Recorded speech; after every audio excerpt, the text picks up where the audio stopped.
Claire de Lune by Claude. How do you say this name? Debussy. Debussy. It is not Debussy. Debussy. Okay, It is good. Debussy. All right.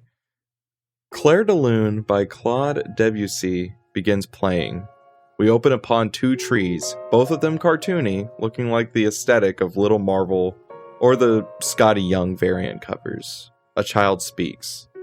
Mommy, tell me the story about the webs again, please. Okay, but after this, I gotta go to work, and you need to go to bed. Once, there were two trees, their trunks so far apart that they could never touch. From one of the trees, a spider, cartoony and large with big beady eyes, begins making a web. On one of the trees, a spider began making his web. This one was, animated, in the way it crafted its own way. It was erratic, but having fun with it. But one day, out from the side of the other tree, a real spider crawls out. It begins crafting a web of its own. This one is more neat and straightforward. A really organized spider started to make his own web. This one made more sense. It was realistic. And eventually, we see in a time lapse, the two webs grow, but there is still some distance from one another. These webs had gotten so large that they were so very close to one another. The spiders, the realistic one and the Scotty Young animated one, look at one another on their respective webs. The animated spider begins bridging the gap, and the realistic one joins in the pursuit. Eventually, a small line forms between them. They agree to connect the webs so that they may travel between one another. These webs connected them more than they'd ever knew. The webs got larger, but that one piece of woven silk stayed as the one connection between both of them. We see the large webs. One looks two-dimensional and erratic. The other is made with real spider silk connected to an animated tree. The web in the middle connects both of them. The end. Oh, you're asleep. Huh. We hear the sounds of shuffling as she stands off the bed. We see these two trees and the web that connects it. Alright, I'm out. Babe, make sure to wake Owen up for school tomorrow. As we hear the sound of a portal from the Spider-Verse films open up and shut, we focus on the two trees. The camera zooms into the realistic web as the aesthetic changes completely. High orchestral shrills and operatic singing plays as we see the web shift from this 2D aesthetic to 3D, the webs connecting and bisecting, circles appearing at the end of different connected strands. Universes. A Sony movie. We briefly pass by a black orb in the middle of space.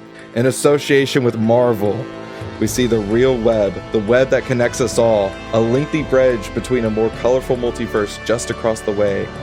An Adil El-Arbi Bilal Fallah film, the horns of the Prowler, first heard in Into the Spider-Verse blare. Logo. Peter and Prowler. The music shrills, the Prowler's horns blending with the orchestral music, and it cuts to black. Hello, everybody. Welcome back to Has to Do with Spider-Man, I think, the #1 Sony podcast, talking about Sony Spider-Man universe of Marvel movies. I'm one of your hosts, Peyton. I'm Jarrett. And I'm Noah. And if you're joining us today, you know what this is. This is Peter and Prowler. This is the third film of our Sony Phase 2 Spider-Man saga. And you're in for one, folks. I wrote this, and I'm really nervous about it. Jarrett and Noah don't really know a lot of it. I've been working on it a lot in secret. I gave them the general pitch. And as you can see, it's a multiverse movie. What do y'all think? We were getting to it at some point. In my head, when you read that bit, I was like, the web connects, so the web connects them all. And then you said that. Oh no, we're in. You can't for see it. video right now, but as soon as Peyton said the webs connect them, I had my head in my hands, shaking it back and forth. I am so excited. I am so proud of this. I'm so proud of this pitch. the work that went into this, I'm excited. But there were some people that have listed some predictions, and I hate to say it to everybody, nobody got anything close to what this movie would be. I'm just gonna be completely honest. Zach had predicted that Miles would be in this. Miles did appear briefly in Prowlers, but he was just a baby, and he still pretty much would, in canon, just be a child. Literal infant. Yeah, literal infant. Coughing baby. Coughing baby versus Hydrogen Bomb, aka the Multiverse. 3 billion universes versus coughing baby. My money's on the coughing baby. Literally. Typus and Neon suggest that this would like be a semi-adaptation of Spider-Man number 87, where like the Prowler and Peter kind of have to switch identities, and it sounded really interesting, but once again, no. Once again, not at all. Not even close. It's super funny to me. So many people suggested Hobie. Everybody forgot about Aaron. The 2 of the Prowlers. One of which was revealed to still be alive at the end of Prowlers. Yeah. And everybody went, nah. Nah, just gonna ignore this. Luke, recent guest of the pod, said that we are going to find out that it's not actually Peter or Prowler, but are more clones of both of them. That sounds really fun. And the new Harry would be played by Dane DeHaan, who will have dreads from a recent trip to Jamaica, which appeals to Peter Parker's sense of cultural appropriation. People love the culture appropriating Peter Parker. It's a running bit in our Discord and like a big source of discussion. It's unknowing. Are we doing he doesn't Are we doing do Harry Oz Bomboclot? Oh my god. Oh my god. Oh, The Green Joblin. The Green Joblin. Oh my god. That's wrong. Green Joblin. If that needs to be cut, let me know. Probably. Andy, feel free. Concrete, a recent new member of the podcast Discord, and welcome Concrete to the Discord server, says that in Peter and Prowler, Hobie will wear the Spidey suit as a reference to Hobie Brown Spider-Punk. That would be cool. Hobie's not in this. I feel we gotta bad come just up with kinda... a nicer way for you to be like, you're wrong. Yeah, I'm sorry. All of your predictions are incorrect. I in hindsight, when we were doing the announcement, you know, I was like, Peter and a Prowler will be getting up to some crap. And I think probably in the recording the got missed. So it just sounded like Peter and Prowler are gonna do something. But I'm really excited for this, y'all. I'm really happy that this is done. This has been something I've kind of thought about doing. In one of the earlier drafts of Prowlers, there was a broad strokes version of this story. Very broad strokes. I don't know if y'all remember. It's lost to time in the recording sphere. Recording's long gone. Can't confirm. Confirm. There was a piece of that. So maybe after this episode, y'all might get a look at this earlier draft, because I still have it in my files somewhere, you know? Do we want to get into this? I do want to go about mention your choice in director at first, or directors. It's a duo, Adil El Arbi and Bilal Falah, who I believe are the duo behind the Bad Boys for Life. The two newer Bad Boys movies. Yes. I really, really like their style. That speaks to skills in writing for a buddy cop. Quite literally. Yeah. I really like their Miss Marvel episodes that they directed That's as well. right. They did direct part of Miss Marvel. And the aesthetic choices that are in both of those really kind of inspired a lot of my writing. Originally, I was going to do the directors, the Daniels of Everything Everywhere All at Once, but I kind of thought about it. This has a bit different of a tone as the audience and you all will see. So I was like, they're not gonna fit for this project, but Arby and Arby and Fala definitely do. Noah, do you have any predictions? Yes. Jarrett, do you have any predictions? I'm here to let this wash over me because I know that you have been like very excited about this, and you have let us know that it is going to be very full of a lot of multiversal tropes and a lot of your sense of humor, as it's a little closer to a comedy buddy cop. So I frankly have no idea what to expect. I'm looking forward to it very much. And I'm here. I'm just here to have fun. Alrighty. I'm scared of what the audience reception to this episode will be because of what the predisposition to the multiverse as a concept is for the rest of Marvel right now. So as soon as we go, we're doing multiverse, baby, everybody's like, bye. The good thing about this is that I'm spoiler free, but this can be a one and done. We don't ever have to touch the multiverse ever again. I really wanted to write a multiverse story because I grew up loving the multiverse. When I was a child, I had a superhero named Fast Boy that I would always like make up stories for and all this other stuff.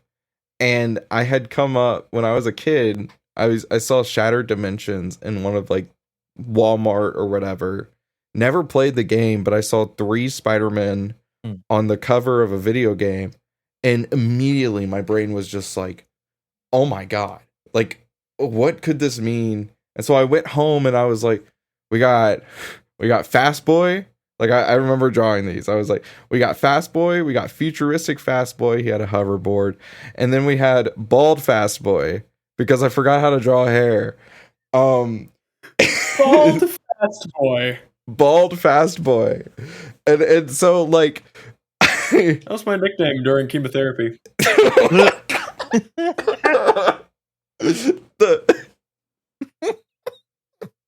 We're cutting that line. No, that one's got to stay. You did that to yourself, man. We're cutting that one. That stunned me. Andy, you decide. Andy, I have the right. No. He gave it up when he spoke out loud about it. I think Noah's saying that Andy that Noah has the right to make cancer jokes. Because I'm a cancer. Yeah. That's what we're saying. I forget who does and does not know this at this point. I thought Noah was saying Andy cut it. Oh, okay. All right. I was like, no. So, but the multiverse has always kind of been this thing that I cannot get over. When they announced the Multiverse Saga, I was so hyped, and now I'm like really disappointed about it. I saw The Flash day one because I was like a multiversal movie, and then I was repulsed by it. I think I have a love of this sort of concept and the things that you can do in these stories, the sort of plots that you can tell. Peacemaker right now is doing an excellent job with the multiverse, and so there's all these sort of things, these components that were playing around in my head when I was writing this, and it's like, man, I love these stories. I love what they can do, and it sucks that like a lot of what we're seeing nowadays in the multiversal sphere, it's not going all the way with it. Mm-hmm. So I hope I go all the way with it. I hope y'all have fun. Are y'all ready to get into this? I really thought that story was going to be a meandering way to get to a Blue Harvest joke. Blue Harvest? No. Is this Were these characters at all connected to the character you mentioned last time, being the guy who got stuck to the skateboard kid? skateboard? That's what it was. Yes, there was him. I had a whole sort of Justice League that was inspired by holiday heroes. Who was skateboard? What was skateboard kid's name? I can't remember. But every time I see the Rocket Racer, I'm reminded of him. Not as Fast Boy. Not Fast Boy. Fast Boy was like the Flash. He was struck by a sentient lightning bolt that wore a cape. Oh, yeah. No, the full name is Not As Fast Boy. Not As Fast Boy. Because he's on wheels. Bald Fast Boy. Let's get into this. Yeah. I'm gonna cosplay Bald Fast Boy. I'll send you the design notes. Thanks. Okay. Alrighty. Getting into this. Act 1. Earth 819230. Sand dunes cover New York City as, from the distance, we see that all the water from the Atlantic has seemingly sunken down into the depths of the earth. The world is doomed. The buildings of NYC are tilted and slanted. The glass from all of these skyscrapers are gone, returning to its adopted father. From one of these slanted buildings, a large figure swings out. At first, we can't see his face. However, we know that this is, in some form, Spider-Man. He lands in the sand. He has a metal arm, and he is insanely shredded. His costume is tattered and torn, and his lenses act as a sort of domino mask, as we can see Peter's bearded face and the tufts of hair. This Peter Parker is played by Alan Ritchson. He speaks into his arm, and an AI recreation of Gwen Stacy, frozen in her mid-20s and played by Elle Fanning, appears. This really is our last shot, Gwendy. When she speaks, Gwen is like Max Headroom. Jittery, shaky, and repeating things over and over. Yes, when Marco snapped, he harnessed all of Earth's sand in any form and used it to destroy New York and most of the United States. It killed him and doomed us all. What do you really think his heart is here? Deep inside? We see the entrance to Quest Labs, specifically the Particle Fusion Division. Yes, this is the Particle Accelerator, the place where Flint Marko, the Sandman, was born. Sandman's theme from Spider-Man 3 plays as Peter starts to walk in. Nice call out. Keep an eye out, Gwen. Don't want to face any unexpected remnants. You got it, Pete. Inside Quest's Particle Division now, the place, much like the rest of the world, is sandy and destroyed. Shards of glass scatter the floor as much as grains of sand. Sandman's theme continues to build as Peter, crouched, although it doesn't look like much due to Richton's size, walks through the darkened corridors. He stops. At the end of the hall, a man stands, lifeless and still. Peter freezes. Penny, my Penny, Penelope, I'm so sorry. Remnant, Pete. I know. Peter opens a slot in the robotic arm and inserts some web fluid from his holster. He closes his hand in the iconic way Spidey does, aims, and shoots a bit of web onto the remnant Flint. Marco looks up. Huh? And then, in a flash, he is set on fire. He screams, his arms in the air as he wails in pain. His final words, Penny, I'm so sorry. The flames calm, and the remnant Sandman is just a glass statue in the middle of a hallway. Peter shakes his head and continues onward. Eventually, Peter reaches the particle accelerator. It's a large empty space, surrounded by a machine. In the middle is sand. Tons and tons of sand. Peter stands in the middle of this accelerator. I sense his heart, glass-like structure.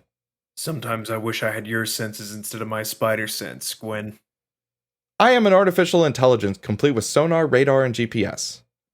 Yeah, I can tell. Peter removes his robotic arm, adjusting the shoulder in so that it becomes a drill. He sets the arm in the ground. As it starts to drill, the hand closes into a thumbs up. Kind of like Terminator. Please work, please work, please work. How fun. Waves come off of Spider-Man's head clearly too late. He turns to look at Morlun.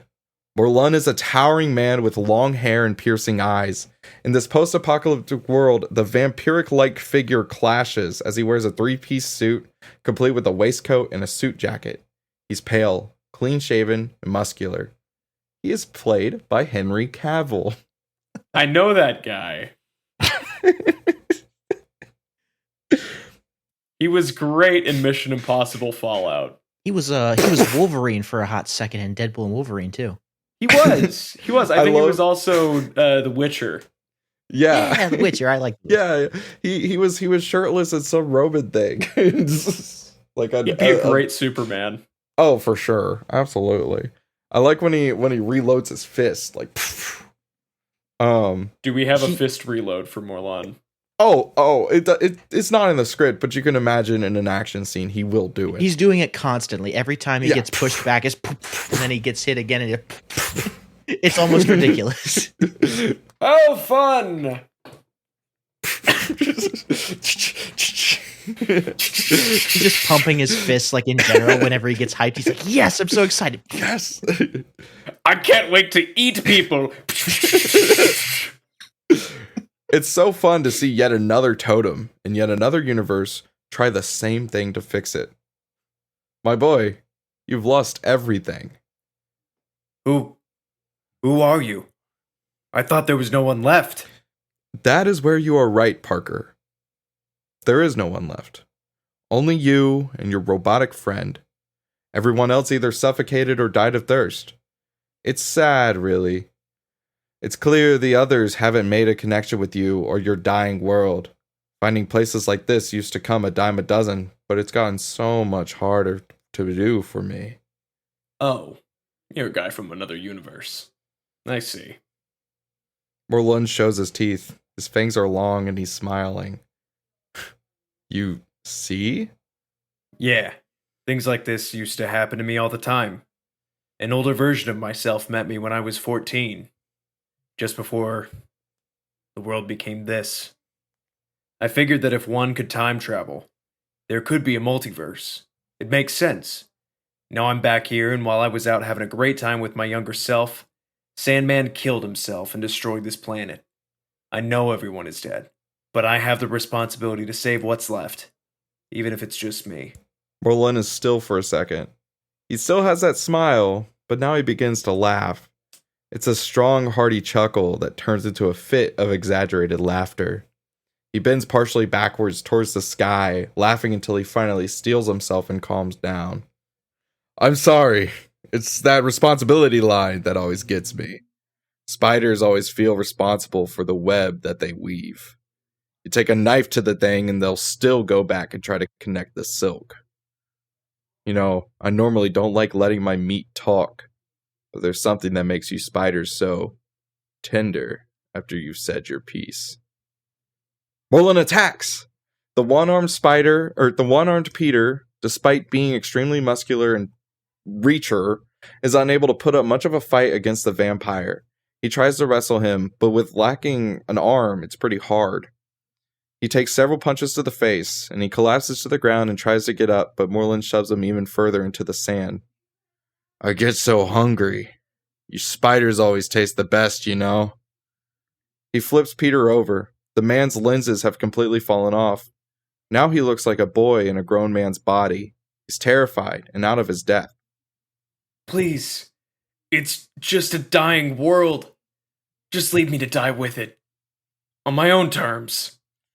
Oh, this responsibility, my boy. This isn't responsibility. You're being selfish. The joyful, glee-filled Morlun from earlier drops into a saddened face. Sad, you so desperately want to save the world because you want to prove to everyone that you can. But there is no everyone. There's only you and me. I can feel your energy. You are a perfect spider. But I'm me, and because I'm me, I must feed. He bites into Earth 819230 Spider-Man's neck. His eyes go wide. His mouth opens as he tries to scream, but he can't. He kicks, struggling as his face grows thinner and thinner, as the life force and the spider energy is drained from him. Orlund drops Peter like a piece of garbage when he is finished. Spider totems. Swear to God, nothing better than them. He takes out a dagger and slices a hole through space-time, stepping through it as it seals itself shut. Meanwhile, the arm and Gwen dig towards the glass heart in the center of the particle reactor. Gwen has no clue as to how Peter is, or the fact that he has just lost a battle and is lying dead. She reaches the heart, the drill itself rotates, and the robotic hand touches the glass center. There's a spark. We see it start to beat again. From outer space, we watch as Flint Marco comes to life. The large body, encompassing much of the globe, due to how much sand there really is on the planet, looks around. Oh no. Oh, what did I do? He disperses the sand back out to its natural spots. The earth is completely ravaged. Flint, shrunken down to a standard Sandman height, and played here by John Bernthal, but he has waves. Stares at the damage he has done. He stands in the middle of the particle accelerator and looks down at the corpse of Peter Parker. The robotic arm is nearby, and Flint kneels down. Spider-Man? We hear the noises of the portals from Spider-Verse opening, and from behind Flint, 3 figures step out. We heard that this universe was a twofer, a threat to our web, and also a Spider-Man that's greatly changed their world. We go to look at the 3 people, 2 Spider-Men dressed in some sort of riot gear, and MJ, the Lucky Spider. She is played by Sigourney Weaver. Her costume is a mix of the aesthetics of Spider-Man and slot machines. She wears sunglasses, but a Spider-Man-like pantsuit. She crosses her arms. It appears the multiversal threat has murdered this world's Spider-Man. Boys, get him. No. You need to believe me. I didn't murder Spider-Man. Please. You can't arrest me for other things. I'm more honest than most, but don't arrest me for that. MJ points at the metal arm. She holds a finger to her ear. Bag that. Polly believes there's an artificial intelligence in there that can tell us more. She pauses and looks at Flint. If he's telling the truth, just leave him here. This place is a prison of his own making. One of the spider guards picks up at the arm, and the other opens the portal. They both step through while MJ follows suit. Wait, take me, please. MJ looks at him. No. It's my responsibility to leave you here. She leaves, the portal closes, and Sandman is left in the dirt. The portal opens as MJ and her enforcer step through onto linoleum floors. The camera rotates as we see MJ and her group are standing on the ceiling of this specific part of the Spider Society. In cages sit various extras dressed in different rogues' costumes. They're all staring upwards towards MJ and her crew. A man dressed in a sort of monkey costume, the Gibbon, played by Brian Husky, is trying to pull himself up using the cage. Hey, when do we get to go home? MJ continues to walk. Her enforcers follow her. A lizard creature, orange, scaly, and wearing wizard robes, Stegron of Earth 9213, hisses in the sky. He is voiced by Tom Kenny. You moved us here, you hag. We want to go back to our home universes. I'm a sorcerer, and supreme one at that. My dimension needs me. MJ looks unfazed. Panning past the goblins and gibbons, the tight faces and Swiss misses, hunters and lizards, we continue to follow MJ as she turns into a hallway. A panel opens in the ceiling, she webs through the panel, lands in another room, and allows the panel to close before dropping down to the ground level. A scrawny Peter, wearing a lab coat and still having glasses, stares at various different monitors with different camera angles on the prison. A scrawny Peter, wearing a lab coat and still having glasses, stares at various different monitors with different camera angles of the prison. The prisoners are getting antsy, Mrs. Rabin. Since the guy from the Bald universe crumbled in the go-home machine, I think every realistic-looking rogue knows something is up. Well, there are too many of them. If we sent them all home, things could get mixed up, or even worse, people would die. Without the go-home machine or mass-producing one-way dimension hopping bands, problems could ensue. I know that, but I'm concerned. Parker, when I was chosen to spearhead the realistic division of our web, I was selected because I don't take shit from anyone. Not even you. Your universe's spider didn't cure your blindness, but shouldn't it have taught you basic hygiene? Or learning to shut the hell up? I guess every other universe's radioactive creepy crawly got the memo, huh?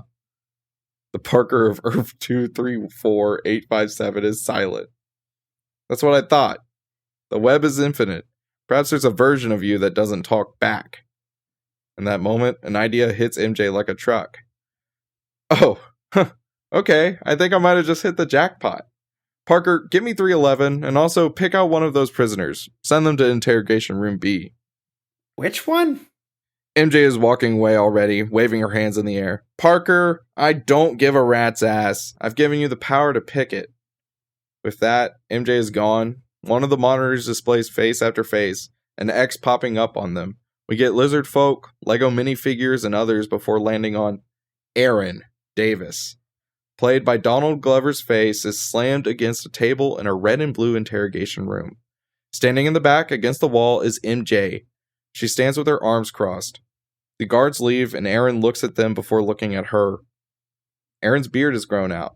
His hair has also grown, and he looks more scruffy than ever before. He also looks exhausted.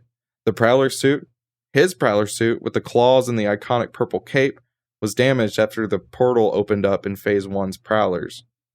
As they sit silently, the camera hops between them.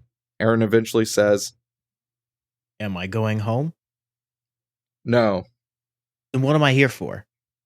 Your partner is being briefed currently. He's going to come in here and tell you what is going on.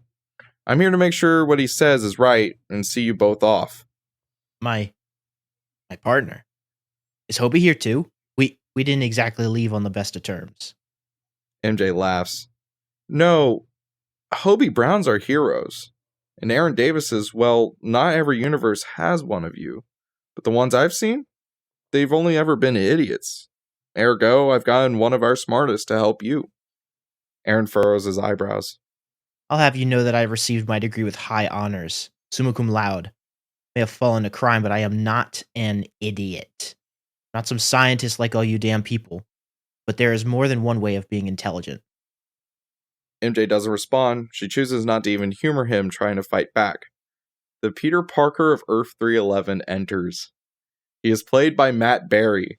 311 Parker wears a jaunty, old Shakespearean outfit complete with a mask that still shows Parker's pupils. He doesn't keep the mask on for long as he removes it while going to sit down. With the screeching of the metallic chair against the linoleum, Peter fully sits. Before I get into this, Peyton, what is your opinion on me riffing as Peter Parquagh? Do it. Do it. We'll see what happens. I am Peter Parquagh, of Earth designation 311. You are Hobart Brown, of 688B. The esteemed Prowler, if I recall correctly. I'm actually Aaron. I didn't know that's where I came from, that there was like a number or a designation. Parquagh, stunned, looks back at his notes. Damn, messed up already. He briefly looks at MJ. Sorry. Onward is the only way. So, Aaron, we have been tasked on a mission. We get a flashback to a while back as Parquagh narrates. A couple of months ago, we became aware that the makeup of those stemming from a part of the multiverse that we've only been able to describe as realistic were unable to utilize the go-home machine, which those that are unrealistic have no issue using. In this flashback, we see a version of the Green Goblin. This goblin is frowning, angry, and he wears a toupee. He holds his mask in his hands.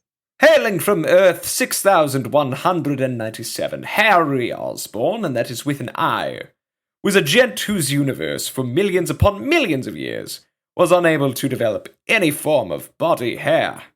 None on the head, and none on the eyebrows, chest, lower regions. Stay on target, Parquagh. Right. It just made me feel very upset, because clearly I have this wonderful coif, and if I was born into this universe, this coif would not exist. How could I go on? Anyway, he was the first realistic being we had captured, and he was jaunting around in a dimension where everything and everyone were three-legged, and not like I am. The Spider-Man of Earth 3,333,333,333 captured him, and we were going to send him home. Harry Osborn, as the cocoon envelops him, begins to scream and thrash before the cocoon tightens upon him, and then the silk webbing falls apart, revealing a completely skinned mass. He died, to say the least. Brutal stuff. Since then. We return to Aaron and Parquagh. Aaron's jaw is dropped. That is some of the most fucked up shit. Language. We'd hold ourselves to a higher standard here. Since then, we have been unable to not confidently send anyone that looks like us home. You and I have been tasked with finding a universe in the unexplored realm. An area of the multiverse you just so happen to hail from. And find someone that could help bring people like you, us, back to their home dimension. Okay. I see what this is. He looks past Parquagh towards MJ. You're sending someone from a universe that you don't even give a shit about to possibly go out and die. Also, you could fix the problems that you created. And you chose this goofball from Shakespeare in the Park to follow me along for the ride. Mr. Davis, you have no right to put the Bard of Avon in a damn park, when he should only be performed at the Globe Theatre. Not talking to you, pal. He raises his cuffed arms and points to MJ. Talking to your boss. I have a nephew. I have a brother and friends that miss me. Oh, really? Here's some Daily Bugle reports from your home universe. She throws several newspapers in front of him. We watch as Aaron's face goes from shock to more and more disappointed and ashamed. The papers read various headlines like, "I don't want to see him again. Detective and brother to missing cop killer Aaron Davis speaks."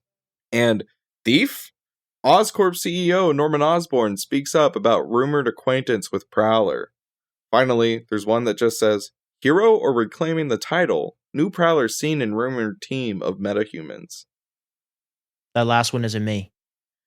Well, when the Daily Bugle believes that someone is doing good and it isn't you, I don't think anyone truly misses Aaron Davis. You're dead to the world, Aaron. It's hard to say, but... Yes, I could be dead to the multiverse as well. They sit in silence for a moment. Parquagh rubs the back of his head. He taps a pen on the desk. Now that is no way to talk about yourself. Let's just do the job, man. You two need to get me out of these cuffs, and I've seen the tech you have around here. Surely there must be something for me. Oh, we have upgrades. In a scene after, Aaron works with Webweaver, played by Tan France of Queer Eye fame. Aaron is looking at himself in the mirror. His suit has been completely upgraded. Gone is the latex from Prowlers. Now, Aaron wears complete armor. The Prowler now looks nigh reptilian. Every Spider-Man villain is based off an animal. Gibbons, hunters that hunt animals for Pete's sake, octopi. What is a Prowler? Also, I've never fought that brat. I'm not a villain of anyone. Aaron, my friend, you are a villain. Thus, you are based off an animal. So I took some liberties. I know you're not a lizard, but I gave you scale armor plating. The sheen ought to allow for even better mobility with your claws. I guess it's not a lizard then. Maybe you're like an armadillo? No, there's one of those already. I really don't think Prowler is an animal. Well, it's something they do. I just realized they're shockers. Those are not animals. So your idea... MJ walks into the discussion. Are you ready, Prowler? Aaron looks at himself one more time in the mirror. This be my destiny. He looks up at her. Let's get this done. As MJ walks with Aaron and Parquagh, she attaches a watch to Aaron. She explains that though the realistics don't seem to experience glitching like their more animated counterparts, she really doesn't want to take any chances. That's reassuring. Say, MJ, how will we know that this is a universe with a guy that can do it? You're going to need the smartest spider. So we've found the smartest spider universe that we know of and are working our way from there. And why can't that smartest Spider-Man fix this problem? Because he died. A lot of them have died. Of similar fates. Come on, man. Wipe that frown off your face and let us commence forth. To adventure, to new heights. Mrs. Raven, we shall contact you when we are successful. Huzzah! They step through the portal, closing as MJ looks at the St. Peter from earlier. You chose the one guy that has never faced a spider person before? I didn't mean to. It's just the cookies, they crumbled. Oh, shut it, Parker. Meanwhile, Morlun has just drained another spider, this one a woman. He holds her body like a floppy noodle in one hand and drops her like spaghetti falling off a fork between his claw. He smells the air.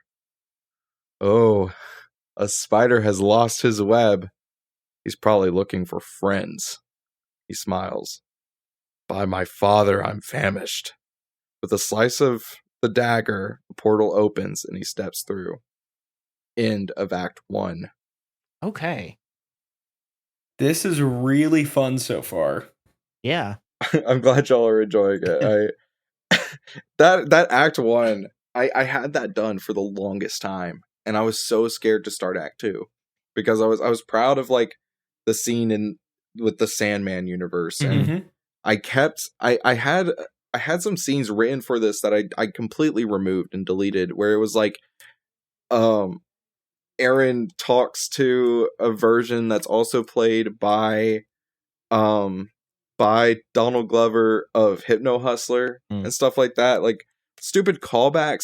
And what I was thinking about was like, you know, even though I loved in No Way Home when we got to see Toby and Andrew, I think the multiverse really falters by becoming a cameo fest.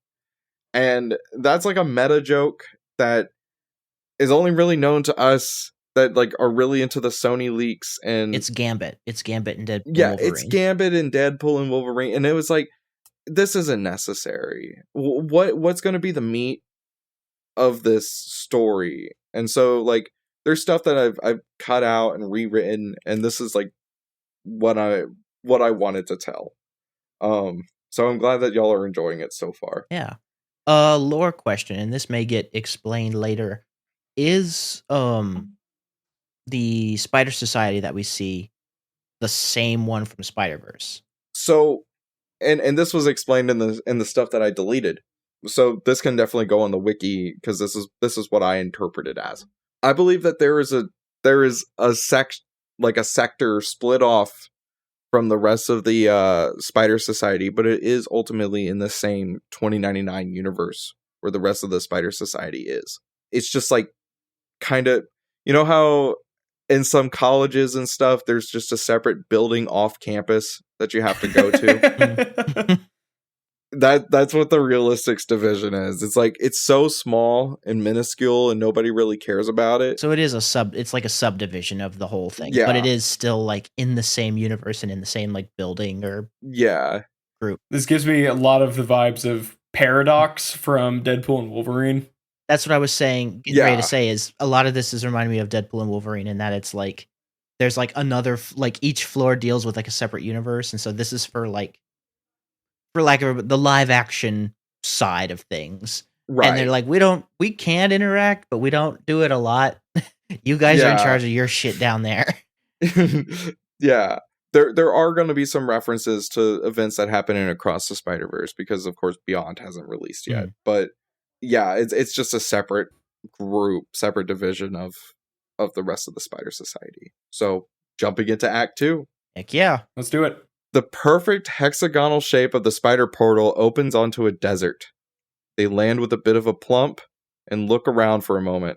Immediately, Parquagh has changed his tune. He removes his mask and tries to catch his breath. Designation, in the bottom like right-hand corner of the screen, would say Designation Earth 31913-C. Can't breathe in that bloody mask. You are not to leave my side, do you understand? I get it. Good, because Mary Jane will have my bloody ass if I lost you. Or worse, if you killed me.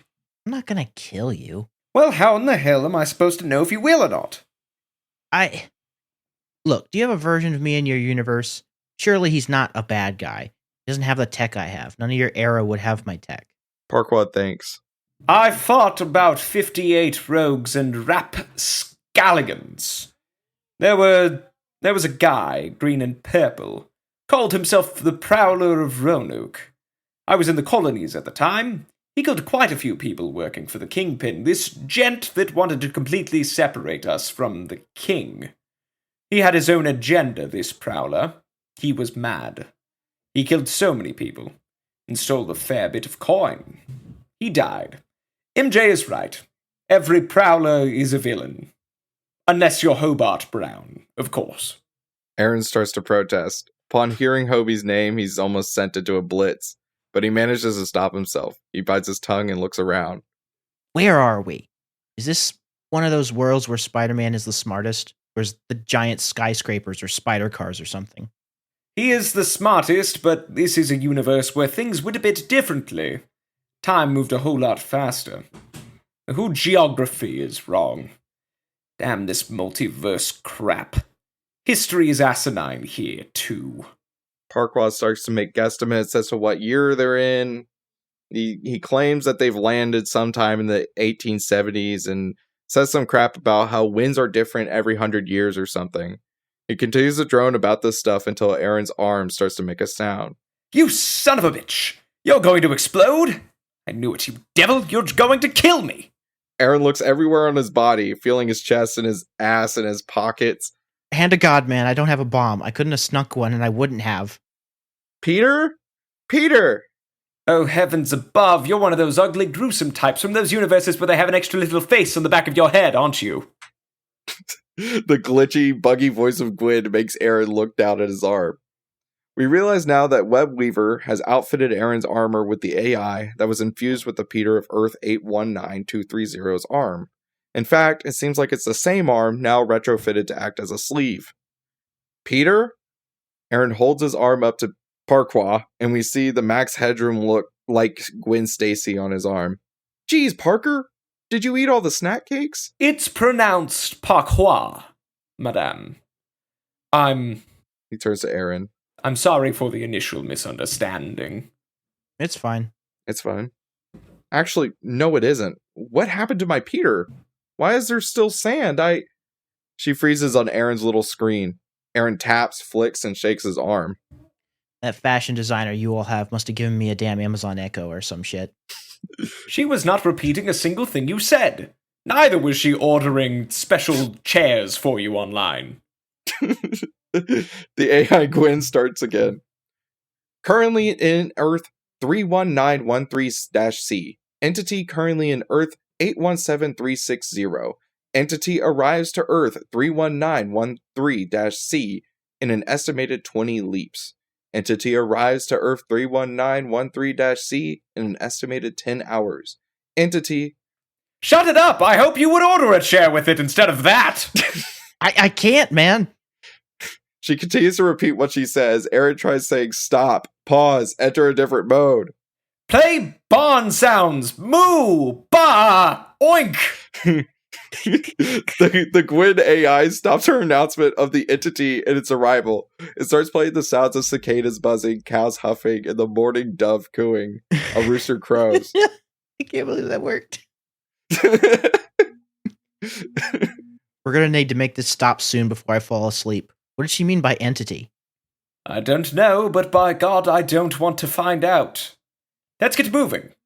They gave me some tracker tech of my own. They didn't tell you everything? We keep secret identities, Aaron. Upper management keeps secrets from us all the time. Parquagh sets down a spider bot that begins walking with its 8 spider limbs. Let's follow that bug. It's tracking the energy of a spider person that isn't, well, moi. As they walk, Aaron asks some questions. Why don't we go to a universe where everyone is a spider person? I'm not sure. Add that to the list. Maybe if this one doesn't work out, we'll find a giant spider dimension. What's going to happen to me if I make it back to my dimension? We have certain codes and things we need to keep. So we'll use a wizard Spider-Man to wipe your memory of Peter Parker and then just place you back in 688B. And if the smartest spider is from my universe? Then you lose your Spider-Man. Why not just make more of these teleporters? Bureaucracy. Mary Jane is a leader, but Miguel O'Hara is the real leader. And he's animated. He doesn't see it as that big of an issue because he's all distracted with this Morales bullcrap. So he doesn't want to allocate funding or management to help bring you realistics home. Wait, Morales? I've said too much.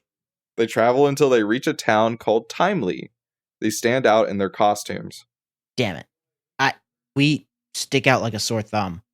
At that mention, the scales all shift around and flip, and his Prowler costume becomes a rootin' tootin' cowboy outfit. Incredible. In awe, he looks at his new costume, Whoa. Hobie could never. and then he pauses for a moment, and Aaron's face falls. Actually, Hobie probably could. Aaron, we are in desperate need of unpacking all of your qualms.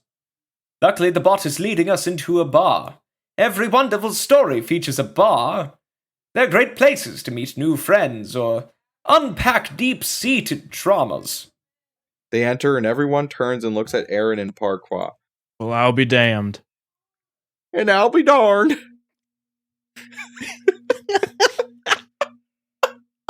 Oh, Peyton.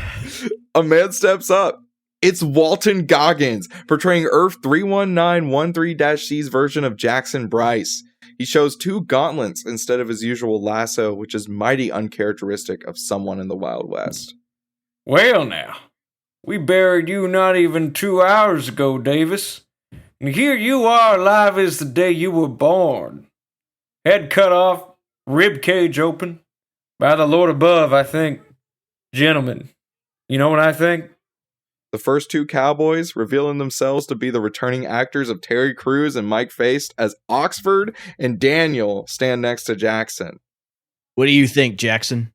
Yeah, come on, don't keep it a secret now. I think Mike Morbius did his little science experiments on our poor friend Aaron, and has turned him into one of them day-walking vampires. Well, slap my mama and call me an ass. Well, shoot. Now you have this all wrong. I am not your Aaron. Mr. Davis, I cannot insist this enough when it comes to multiverse etiquette. This is either the worst or best thing that you could say. We know you're not our Aaron. That boy died. You're a soulless husk hell-bent on sucking our blood. Denizens of the bar with no name. Being the name of the bar, you get your steaks ready. We got a vampire that is happily using our open door policy against us. And he even brought a friend from approximately range of 1589 to 1613. Alright, that's extremely specific, but also extremely accurate. Jackson smiles. My mama was a fan of the Bard. This leads into a fight scene. Aaron has never met Jackson, Ox, or Fancy Dan before, but the audience will know that everyone's gimmick is all mixed up. Dan has the lasso. Jackson Bryce, or Montana as y'all know him, has the gauntlets. Oxford has the pistols, which look like 6-shooters. Parquagh fumbles around for a bit in his satchel before pulling out a stick. He shakes the stick as it unfolds to become a musket. He loads a cartridge into the musket and fires at Oxford, who has webbing on his face. Oxford reacts by shooting the currents wildly. Parquagh ducks and starts to reload. Meanwhile, Aaron's costume sheds to become the previously revealed Prowler costume, and he begins bouncing and gliding as he avoids bottles being smashed and stakes trying to impale him. Don't kill anyone, Aaron. I saw your file. Man, how many times I gotta tell you spider freaks this? I don't like to kill. In this moment, Aaron swipes at Jackson's back, causing tears in the yellow outfit and for Jackson to collapse. He gasps for air. Everyone freezes as Jackson starts to bleed. They're all looking at Aaron, waiting for him to suck Jackson's blood. Not a freaking vampire, okay? I'm good. I'll be up in a second. I just need a timeout. Standing up from the back of the bar, with a spider bot sitting on the table, is a man wearing a Spider-Man-like bandana. He covers his eyes too with a domino mask. He wears a white hat, and his entire garb, safe to say, is amazing. This is Webslinger, played by Aramis Knight. Let's all relax. This man is no vampire. He came in here with a robot. He's merely a man of science. Yes, thank you. This is not Aaron. Aaron was his twin. He was made privy to the idea that his brother had been savagely murdered in these lands. Why must we insist on fighting in this in this place of love and harmony, of companionship. And Spider-Man, we were looking for you, actually. That is not a name I know around these parts, partner. I'm Webslinger. Let's get out of these parts and talk. I'm always interested in doing some good. They leave, and Aaron and Parquagh follows Webslinger to a barn out behind the bar. They enter and meet Widow, a horse that wears a Spider-Man mask. This right here is my horse, Widow. Anything you have to say to me, you can say to her. She wears a mask, too, so that people won't know who she is. She does a really good job of that. Okay. So Parquagh explains what's going on. He tells Webslinger about everything, and that this should be an honorary moment. This is Webslinger's first contact with a world, quote, outside your window, being the multiverse. He tells him how people that look like them cannot go back to their homes, and that he and Aaron have been tasked with finding a super genius Spider-Man that can fix this problem. Webslinger isn't confused or anything, but then he stops Parquagh. What's the issue? They have to be bitten by a spider? Yes, there has to be trace amounts of the spider DNA to access the spider society. Or you're just spiders, like Spider's man. That exists? You don't want to know. The man cannot hold his liquor. What? I'm afraid there must be a mistake. I'm not the smartest guy here, first of all. But I'm also not the one bitten by a spider. Well, what do you mean? The realization hits Aaron faster than it hits Parquagh. Aaron stares at Widow. Are you shitting me? What is it? Spider bit the damn horse. Parquagh's eyebrows narrow, and he looks at Webslinger. But the bot took me to you. The horse bit me. What does that even mean? I have all the powers of a horse that was bitten by a spider. Parquagh pinches the bridge of his nose. Dear God. This can't be happening. This has to be a cruel joke. Lester, this has to be a cruel joke. The horse sighs and whinnies. Stop it! As Parquagh starts to debate Webslinger, Aaron steps outside. He stares out at the western town and mumbles a bit to himself about seeing this area. Here we'd have a flashback that I'm just going to summarize, but it would involve Aaron and Hobie, with Aaron Pierre returning. They're in college and they're playing Red Dead Redemption. Well, Hobie is watching Aaron. I'm being bad, Aaron says. You can be good or bad, and you get different endings. I figured it would be more fun to be bad. Next time I play it through, I'll try the good route. No promises, though. His version of John Marston drops a tied-up man onto the train tracks. Hobie shakes his head. Before the train can hit this NPC, we return to present day as Aaron's arm starts to beep again. Gwen begins speaking. Peter? Look, I'm not sure who your Peter is, but I'm assuming it isn't the Shakespearean kind. I'm Aaron. The robotic Gwen kind of frowns. She seems to be loading in the new information. Okay, Aaron, I'm Gwen, and I was Peter's assistant. I'm equipped with sonar, GPS, and radar. I can track the entity. That's new. It's Aaron, like air in. What entity? Gwen loads for a bit. The entity killed Peter. She loads a bit more. The entity has killed 1,230,872 Spider-Men, women, and others, as far as we know. Sounds of dial-up internet come from Gwen as Aaron's eyebrows narrow.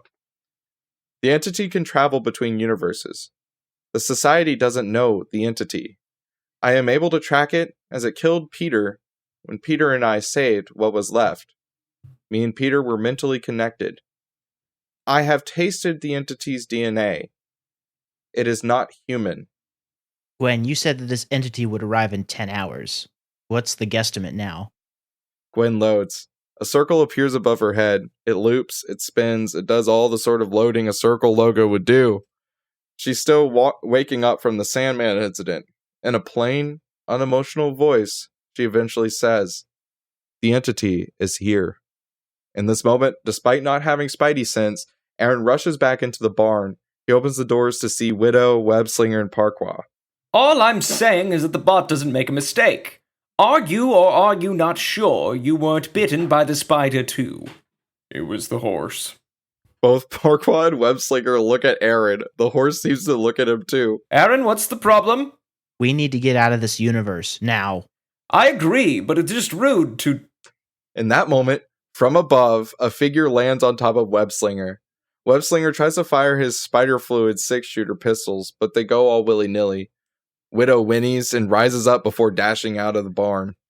On top of Webslinger is Morlun. He bares his teeth and stares at him. These two ingrates brought me to you. He looks up at Parquagh and Aaron. Isn't that nice of them? I can smell that society's tech all over you. When I'm done feeding... You won't... Morlun slashes open Webslinger's throat. Blood sprays against his white shirt and collar.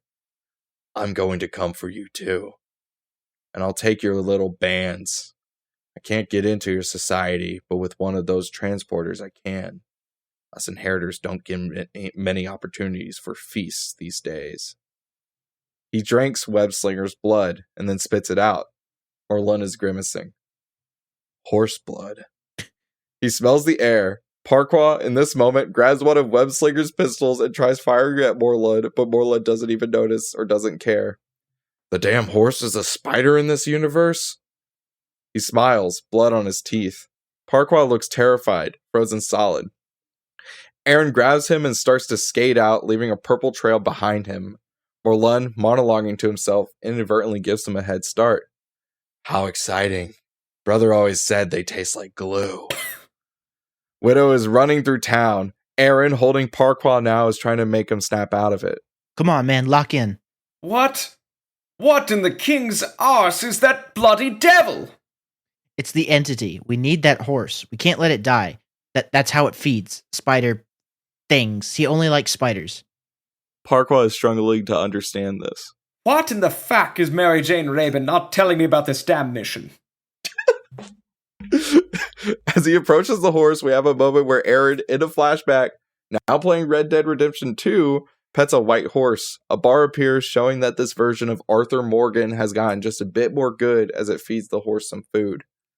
Back in the present, Aaron lobs Parquagh on the back of Widow. Widow gasps in exasperation. Yes! And Aaron hops on.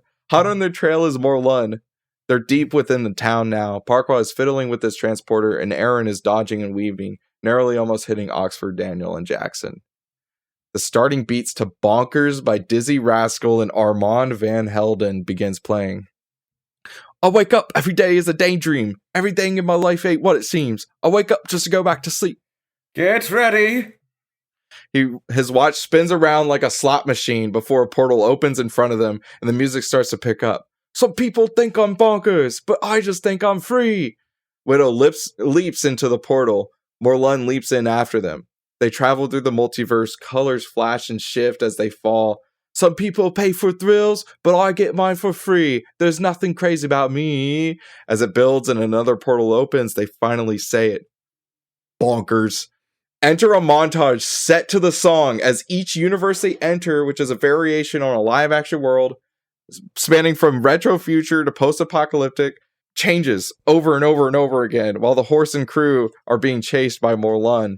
Occasionally, as they leap universe to universe, Morlun gets distracted and consumes a Spider-Man swinging by.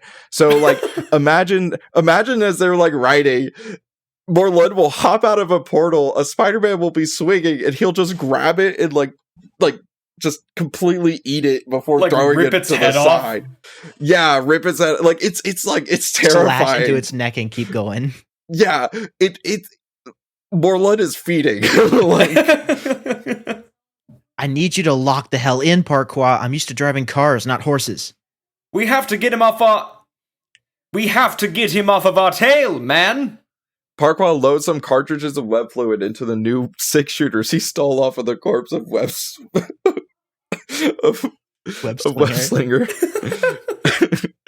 In the universe that they're in, a dimension where Spider-Man is a spy, so he's called Spy-Der-Man. The portal opens and the horse busts into a fancy dinner several stories in the air. This Spider-Man, wearing his mask and the white suit, is startled, spilling wine on his shirt. He's wearing the mask. Keep in mind, he is wearing the Spider-Man mask, but upon spilling the wine on his shirt, everybody in the dinner party goes, "Oh my god, it's Spider-Man!" As he pulls out a pistol, aiming it at Parquagh, or Aaron, or the horse, it doesn't really matter. The horse is causing a mess in this dinner party as Morlun also barges into the, high rise. Spider-Man is played by Nicholas Hammond from the oldish 1970s Spider-Man movies. Peter, what are you doing? I'm you! Ugh, this crap again. Yes, Peter, I'm you, and you're me, and this is a gun. He lets off a wild shot as Morlun sinks his teeth into Spider-Man. The horse proceeds to jump through another window, shattering glass, falling out of the skyscraper. Dear God, we're going to die! Close-up shot of Widow's hoof as it's revealed the horse has freaking organic webbing. It shoots off a web, latching onto a building, and Peter, Aaron, and the horse begin swinging through the city. The horse instinctually knows what to do as Peter and Aaron hang on for dear life. The music builds again. You just love feeding me, huh? Morlun is leaping from building to building, gaining on them. Ah, screw this. Parquagh removes the web cartridges and loads genuine silver bullets, which he kept in another Renaissance fair-like pouch. He fires several times as each bullet pierces Morlun. Morlun is hardly affected. They hop into another portal into a jungle universe. They're swinging so fast it seems like they're going to hit a tree.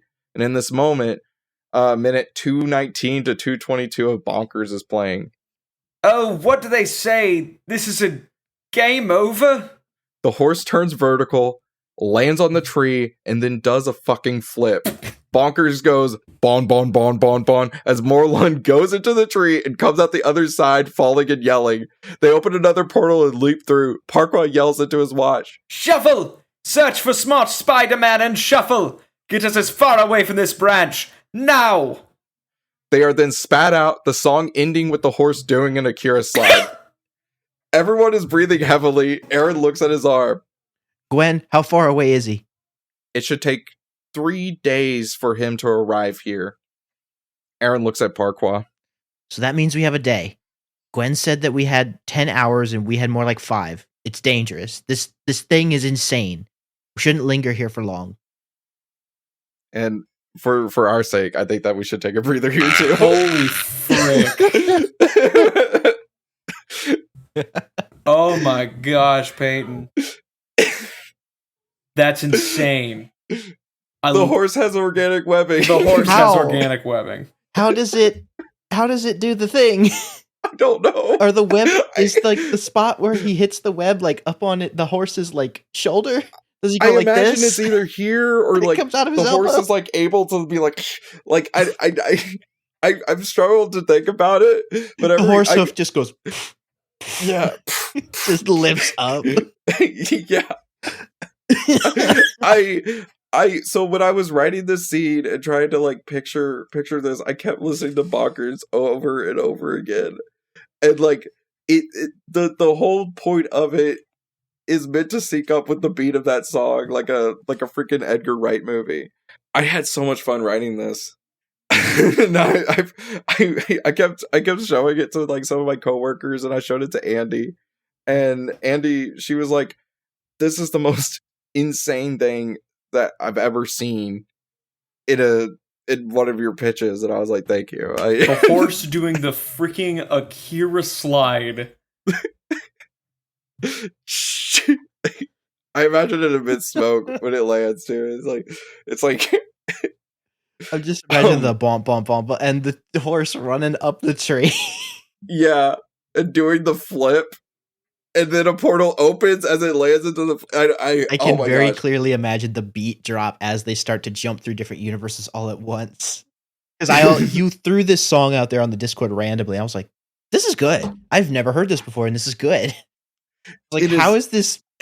Well, how is this related to Peter and Prowler? I don't know. Oh, that's so good. I love it. Do we want to get to the end of Act 2 real quick, Yes. and then we'll take a brief breather to have a promotion from one of our podcasters that has decided to send us a promo. Yes. Let's do yeah. it. Okay. All right, so let's get through Act 2. They look around. New York City looks pretty normal, finally. Then they freeze. The screens on Times Square talk about beauty products. Every person lacks facial hair, or any hair at all. Everything is talking about skin. You need to have smooth skin. Get rid of those pimples. Take care of your skin. Oh my gosh. An ad shows hairless apes evolving into an insurance salesman. He's smiling, but he's bald. The camera is circling Aaron, Widow, and Parquagh like it's that moment in the first Avengers movie. They are all distraught. Oh, dear God. The largest screen in Times Square, paid for by Oscorp, features the image of Harry Osborn, the Green Goblin that we saw from earlier, the one with the eye, and Harry. Below him is text. It's asking, "Have you seen my son? Harry, if you're reading this, please come back home, my boy. Papa misses you." In the bottom right-hand corner is Nairman Osborn, played here by Anthony Kerrigan. He is sad and hairless. Aaron looks at Parquagh. Oh, Lord. We're on Earth 6197, also known as the universe where humanity evolved without hair. They look around and realize that man, woman, and child are all walking around wearing fuzzy hats and other stuff to keep themselves warm. Everybody is hairless. Parquagh freezes. We're gonna need to shave. No way, man. Parquagh looks at Aaron. Aaron, listen to me. We are so clearly hairy, we don't fit. Remember my coif, Aaron. It's like being in the West earlier, but so much worse. Do animals have hair? The freaking horse. And how much do we have to shave? Have you seen my chest? It is covered. It's a jungle. And let's not even mention. They look around. Where's the horse? Okay, we gotta find her. Mask up, don't let any arm hair show, and we'll go together. I hate the mask.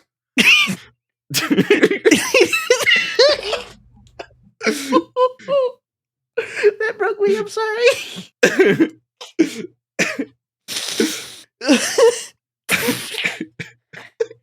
I'm having so much fun.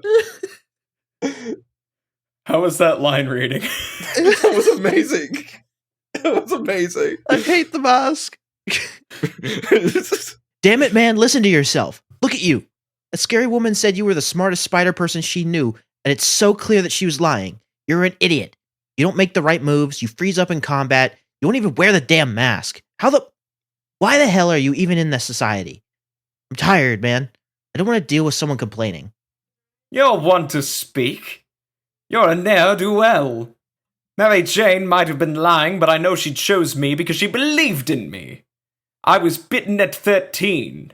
I've been the one and only Spider-Man in my world for 30 years.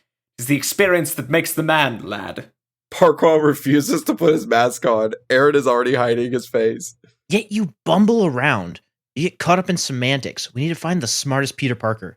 It doesn't need to be the smartest Peter Parker. It needs to be the smartest Spider. Well, damn it, we have hopped dimension to dimension, and the last, age and a half, we inadvertently killed 20 of them. I am not culpable in this. You drove the bloody horse. You chose the universe. We were going in a linear line. We were going to get killed by that entity. People are starting to stare at the hairy man that is Peter Parquagh. We are both responsible for so much death.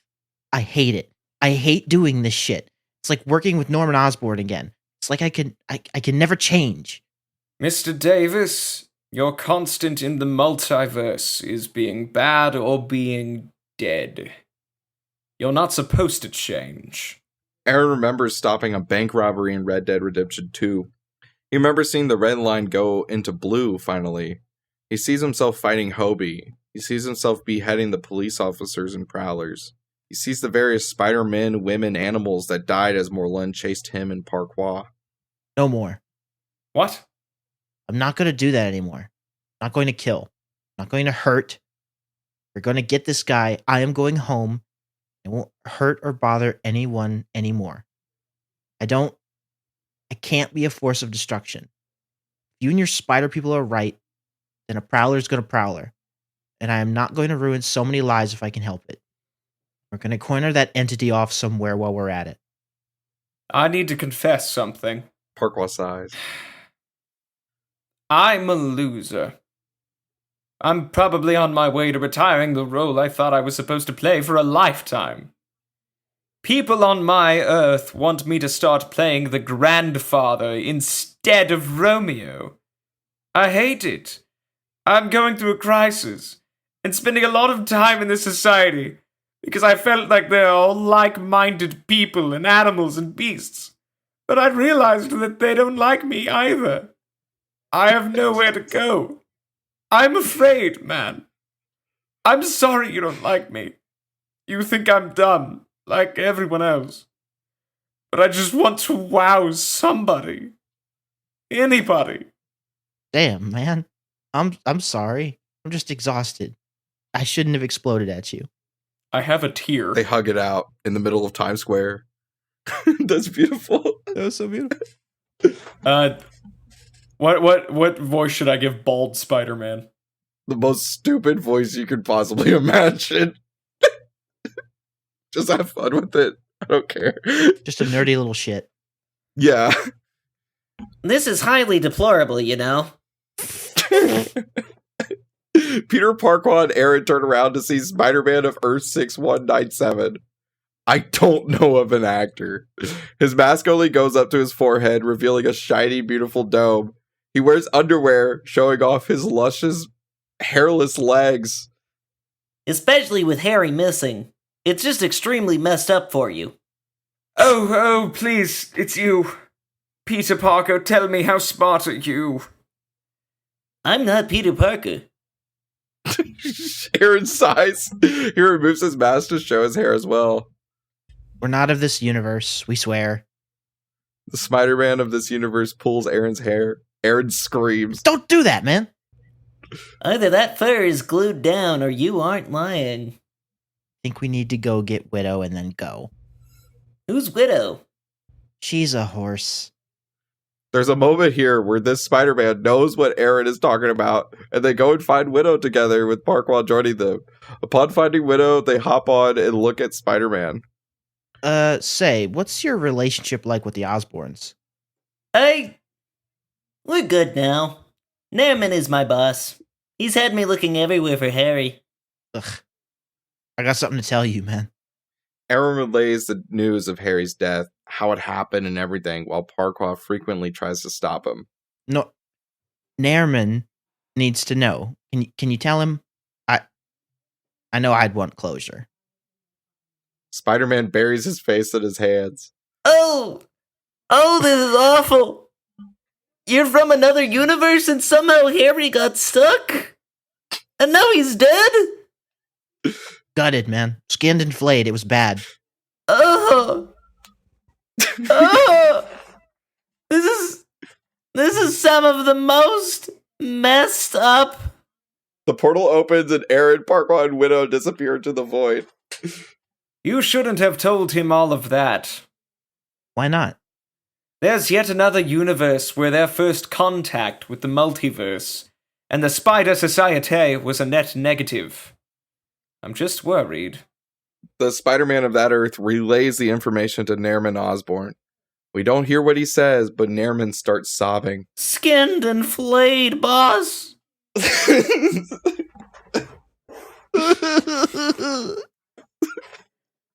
My boy! My Harry! Everybody just sounds like a dork. Don't worry, boss. His dome was the shiniest there ever was. I'm sure. You can see the sun reflecting off of it at any time of day. That was my boy. It blinded his mother. That's my Harry. We gotta move on. We need as few enemies as possible. Meanwhile, Morlun rises. A spider monkey is in his mouth. He tries to sniff out Aaron and Parquagh, but the scent is faint. He takes out his blade and the knife that cuts through the barriers between time and reality, and he slices through the sky to open up a portal to a random spot in the multiverse. He's done feeding. It's back to the hunt. End of Act 2. Holy dear frick. God, this is amazing. What the heck? I Act 1 has like the first half of Act 1 is that extended scene of that one Earth. And I'm curious now if we're going to go back to that Earth at some point. But I'm guessing it was an extended scene just to showcase our villain, Morlun. But it right from the get-go, it sort of showcases like just how varied a lot of these different universes are. And I was like, okay, that might be kind of the limit to how kind of out there we get. More like interesting, but just different examples of like really cool ideas for where a world could go. Mm-hmm. Act 2 is bonkers. Yeah, that is the song that played. It's the song. That is the song, and it is true. Act 2 is insane. I'm so I think Act 2 excited. is my favorite part of this. This was so But- good, dude. Mm-hmm. Thank you, man. We're not going to take a break, but the audience will get to hear a little bit from one of our podcast people that we really enjoy. So here they are to kind of pitch their podcast. We highly recommend that you listen to him. And we'll be right back.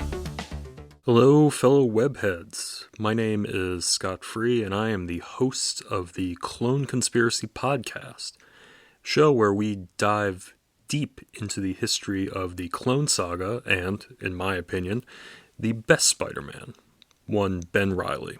So throw on your distressed sleeveless hoodie and your ankle pouches and give us a listen wherever you get your podcasts.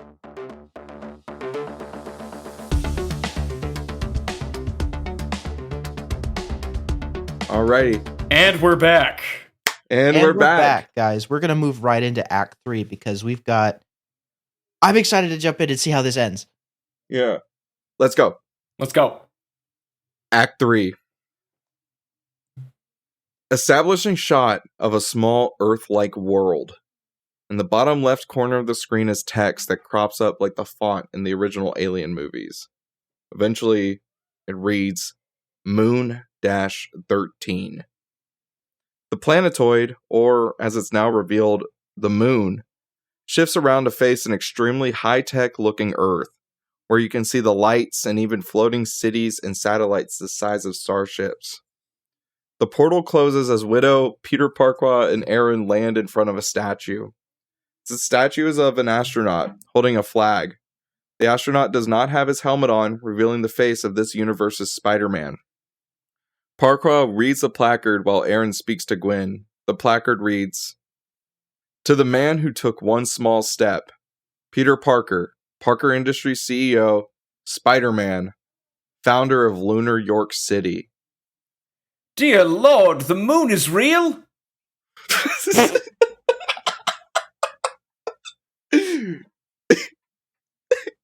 That's great. That's better. That's even better. That's so much better. Gwen, how much time we got? Loading. Aaron, the moon is real. Look. Parquagh does a hop, but he doesn't float or anything. Ah, bugger. Well, anyway, we're on the moon. The Moon City was founded by this universe's Peter Parker. We must have found the guy. That's great, Pete. Gwen, come on. Loading. Aaron paces around in circles. All we need to do is find him. I kind of pictured this like having the same sort of scariness as the Sentry in Thunderbolts when it's like when he's the Void. Oh, Yeah. It just says a booming voice echoes above, and Peter and Aaron look up. The voice is deep, and they can just see this figure that is hovering in the air. You can't quite make out. You can make out a shape, but you can't quite make out the details of it. Find who? Parquagh and Aaron can barely make out the patterns of this figure's face, the pattern being part of a Spider-Man mask. Parquagh squeals in enthusiasm and points at him. You, Peter Parker. The figure floats down to face them, and we realize several things. A majority of the Spider-Person's costume is white and black. The middle of its face is the typical Spider-Man pattern, but the whole body is not. In fact, the black part doesn't look black. It looks like we're looking into the cosmos. You can see like dots of stars within this person. And the other thing, the Spider-Person is a woman, and it is certainly not Peter. Oh. I'm afraid Peter Parker is no longer with us. I sensed your energy through my cosmic abilities. Am I wrong to assume that you're both from a different universe? Wait.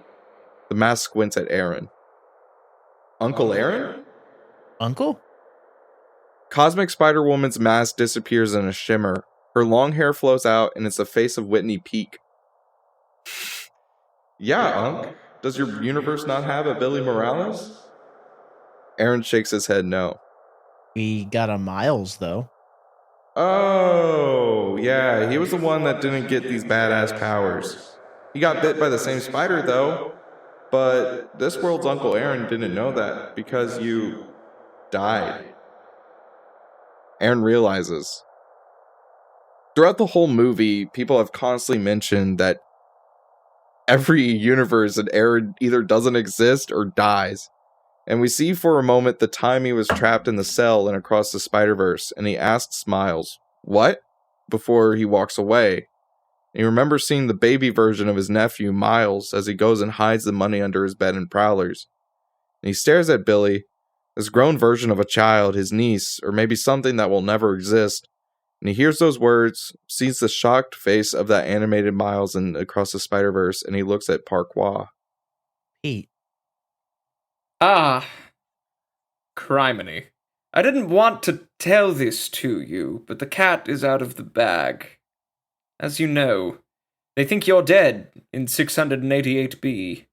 They seem to not care. Aaron in nigh every universe, including mine, including the one Widow is from, hell, I'm sure the bald you. Dies. Everyone dies, Aaron. I know, but how many times doesn't Aaron die bad? Billy freezes, hovering in the air. Before Parquagh can speak, she says, Uncle Aaron, I looked across 9 million realities. This symbiotic thing I'm bonded to checked. You die the Prowler, or some evil entity like a dictator in 99.9% of them. The other 0.01% of the time, you just never existed. Only Uncle Hobie. And Uncle Hobie is a hero. Aaron sits in the grass next to the statue. He looks up at Peter Parker, then at Parquagh, Widow, and Billy. He is surrounded by these heroes, but he feels now that he is the only one that is doomed to be an evil person. Trying to make himself feel better, he asks, What about the Gibbon? Billy pauses again. Her pupils go cosmic, black and blue and covered in stars. 50-50 split. Most have some sort of redemption. Damn it. Parquagh seems to realize something and he holds his hand in the air. Wait. You can see into other universes. Of course. The force that empowers me is a cosmic being that communicates and often allows me to travel across universes. Why? A big smile spreads across Parquagh's face. Can you do something for us? He explains the predicament that the Spider Society is facing. With your abilities, you could join our society and send home all those rapscallions and ne'er-do-wells to their home universes. I'd be happy to, but this is my universe. If I offered a bit of my cosmic consciousness, I could be in 2 places at once. Would that be fine? Huzzah! Parquagh starts laughing in excitement. He does a dance, talks about meeting the most powerful spider person ever, presses a button on his watch to offer his location in the multiverse, and says a beautiful F you to Mary Jane Rabin. What's that? Parquagh freezes. In that moment, he's facing Widow, and he stares at her with this oh shit face. He slowly turns around to MJ. Her portal has closed. Mrs. Rabin, ma'am, I was just saying, buck you. It's a thing on my universe, we're big on deer. It's like we did it. I promise. She looks around the space and eyes Billy. You're coming with me. Wonderful, we'll all go back. MJ glares at Parquagh. No. You and that Prowler are staying here. In your little romp across dimensions, 20 spider people died. We felt the web of life and destiny groan. You may have succeeded, but so many people were hurt in the process. You are to remain here, and you're going to fight the entity that the Gwyn AI sensed. Aaron narrows his eyebrows. That's death, lady. Everyone dies, Prowler. Billy steps forward. Let me split myself. I'll go with you, but I'll also help them. No. If this entity harvests you, even just a bit, we're doomed. Your cosmic energy will make him unbeatable. Billy crosses her arms. Fine. The portal reopens and MJ starts to enter it. Hey, who is this guy anyway? The entity? She barely looks over her shoulder. That's Morlun of Earth 001. He's a part of the Inheritors. You want to know the funniest thing? Aaron and Parquagh stand there frozen. He shares DNA with most of the Peter Parkers throughout the multiverse. He could have been one of you, Parquagh. Best of luck, you two. She disappears and the cosmic Spider-Woman starts to step through before the part of her slivers off and becomes another version of her. The portal closes, taking one of the Spider-Women away. Screw that lady, we're gonna fight this son of a gun and take him down. She smiles meekly at Aaron. If that's okay with you, Unc. Absolutely. Gwen, I thought the Society didn't know who the entity was. I am an AI trained on what I am told. I think the society loves their secrets and they love to lie. Let's get down to brass tacks. After a montage of preparing and establishing battle plans, a tear opens in space-time and Morlun steps through. He looks around, eyeing the statue of this universe's Peter Parker. He cricks his neck and hears it pop a bit. Peter Parquagh and Aaron Davis, you two can come out now. From behind the statue, Parquagh comes crawling out and around him. Aaron, fully costumed, leaps from a nearby building in the middle of this empty central moon park. This is an area where the spiders, 2 of them, I can feel it, are insanely strong. They wouldn't just be a snack, they'd be a meal, not like a feast like I'm going to have when I get to your spider society. And he stares at Aaron. Now, all spiders are the same. They would never give one of their own up. But Prowlers? You always hurt one another and everyone else. Go ahead, Aaron Davis. Tell me where the 2 spiders are. One is on Earth, the other is on the moon. And we're on the moon. So where is that one? Aaron steps forward. He snaps a twig. You take another step, you'll die. Morlun draws his dagger. This weapon, wherever I go, it must come with me. It allows me to travel from place to place. Here we finally get a look at this dagger. It has a red sheen to it. There is only one of its kind. It is the most powerful blade in all the multiverse, despite its size. It can grow, it can shrink to the size of a needle if I so pleased. Parquagh looks cautiously at Aaron and then back at Morlun. And for all these years that I've had it, I never really comprehended it.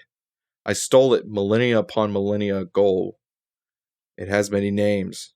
The Time Slicer, the All Black, the God Slayer.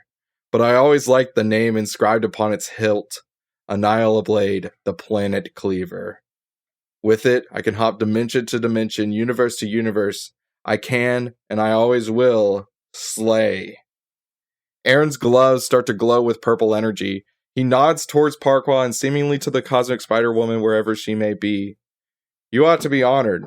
Normally, I would drain you, but the Annihilablade hungers too. I haven't fed it in so very long. Aaron leaps at Morlun and Morlun dodges. Parquagh joins into the fight, offering a flurry of kicks and firing several shots of his webs. Widow whinnies and kicks Morlun in the face in a drive-by swing of a horse. They continue to fight as Morlun jabs the dagger towards them. At several points in the fight, the dagger would shift in sizes, become a sword, a knife, or even a needle. Narrowly, Aaron and Parquagh are able to dodge it. Widow rams Morlun, knocking him to his feet. We gotta get his sword. Parquagh leaps towards Morlun, and Morlun grabs his neck. Morlun begins to feast. Aaron screams, "Peter!" and sharpens his claws. "You're always a villain. You can't be good no matter how much you try. You'll die a villain. That's just your fate." In that moment, Aaron claws at Morlun's chest, making the inheritor bleed. He drops Parquagh, who does look slightly drained and is certainly out of commission. He shrinks the Annihil blade into a needle and puts it in his pocket. "I've never tried a Prowler before. Maybe you'll taste good." Aaron continues to hit him with a flurry of kicks and continues to beat him down. In that moment, Cosmic Spider-Woman finally arrives and starts to give some of her power to Aaron. His punches hit with a flurry of space and stars, as though space has become a liquid that spews from the claws. Morlun is bleeding, but he's laughing. What's so funny?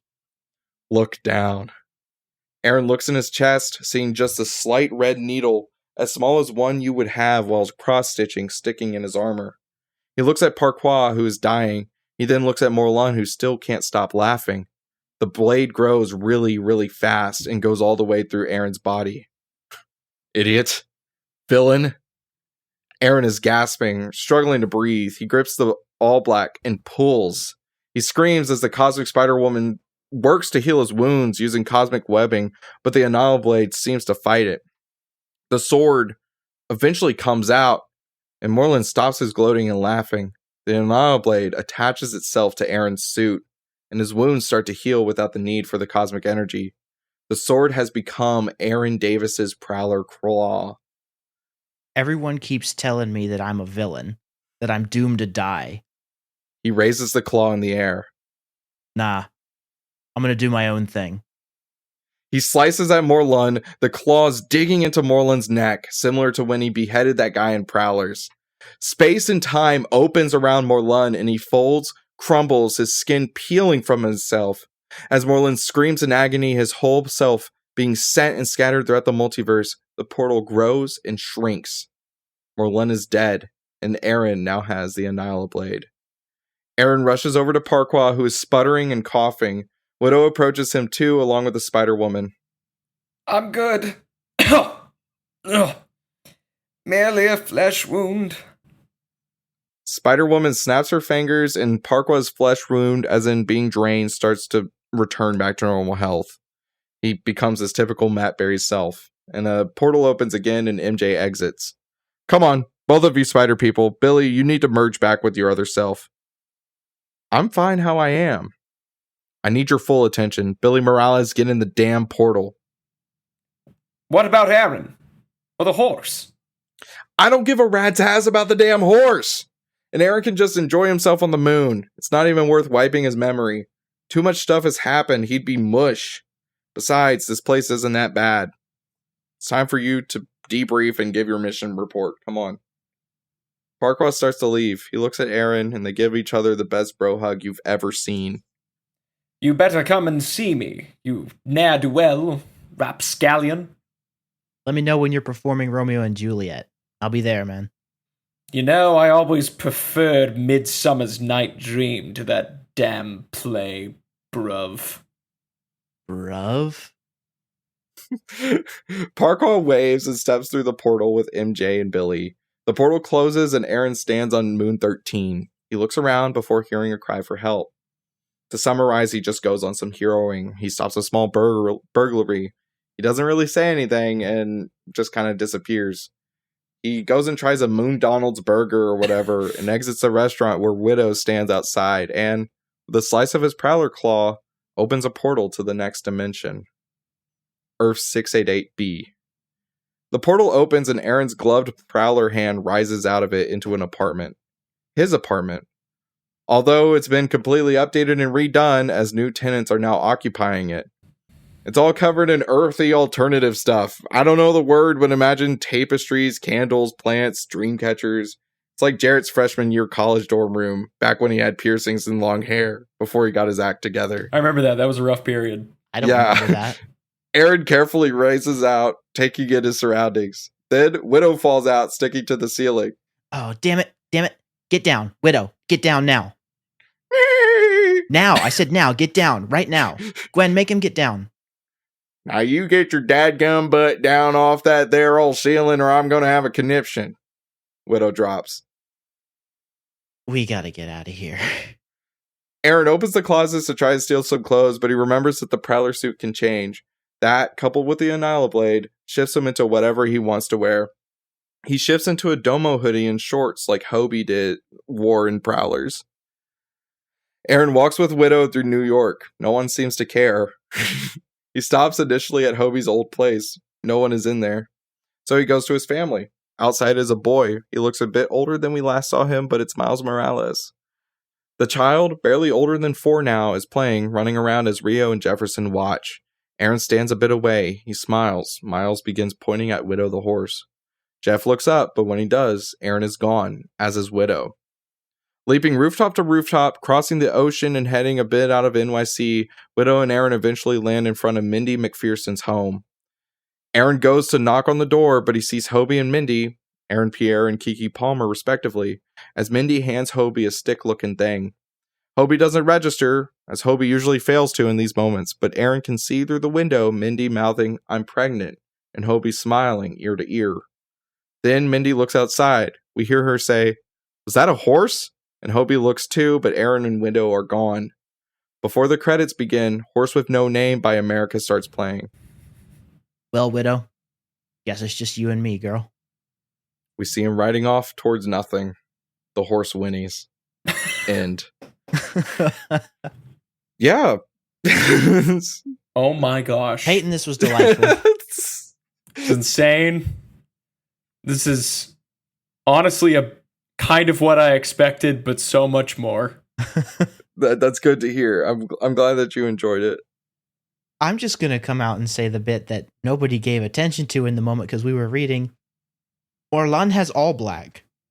Yeah, no, the Annihilate Blade is what he called it. The Annihilate Blade, but it's essentially the all black. It's the God Killer. It's all black. It's the frickin' Null Sword. Yeah, was not expecting that. Morlun was our Gore the God Butcher. Was not expecting the Enforcers to show up in the Old West world. Yeah. That was a wonderful surprise. I'm glad, at least in some world, Ox and Dan are still alive. And they're killing vampires. And they're killing vampires. Where's that pitch? I would sit down and watch the Sinners-esque. That's going to be my next pitch, actually. I'm scrapping Kane. We're going all in on the Cowboy Enforcers. Hell yeah. I do have two post-credit scenes, a mid-credit scene and a post-credit scene if we want to get into that. Sure. This was a riot. I'm ready. Alrighty. Mid-credit scene. Earth 688B. Norman Osborn, played by Glenn Howerton, is sitting at his computer in his office at the highest floor of Oscorp. He's playing this game where you click a spider to get Spider-Man coins that you then use to automate the process or increase your click rate, kind of like Cookie Clicker. Alright, I just need the grandma spiders and then I can call for that meeting. Suddenly, Norman's screen glitches, then his computer seems to crash. Damn it! Damn it all to hell! In that moment, a face appears. It's Norman Osborn from Earth 6197. Norman smiles a bit. Norman leaps a bit back in his chair. Whoa, man. Calm down. It's me, or you. I'm Norman. I'm communicating to all Normans that are currently at work with their super collider. I am from Earth Designate 6197. We felt your readings, but we know you're not there. You asshole, you ruined my game. Oh, but there is a far greater game to play. The Spider-Men, women, etc. murdered my son, you see? You have a Spider-Man on your world, right? Norman nods. He must die before he can kill anymore. Norman briefly moves to the side, and we can see the dead body of the hairless Spider-Man from earlier in the movie. If we team up, I can teach you how to finish up the super collider. Your son, Your son, who you love so much, his life is at stake. Does that matter to you? Norman, probably pissed from the game, but also pissed for several other reasons, especially his ego being tested in this way, laughs. I need to ask, Nairman, but I don't want you to answer. I really need to ask you who the hell you think you are. In your world, what have you done?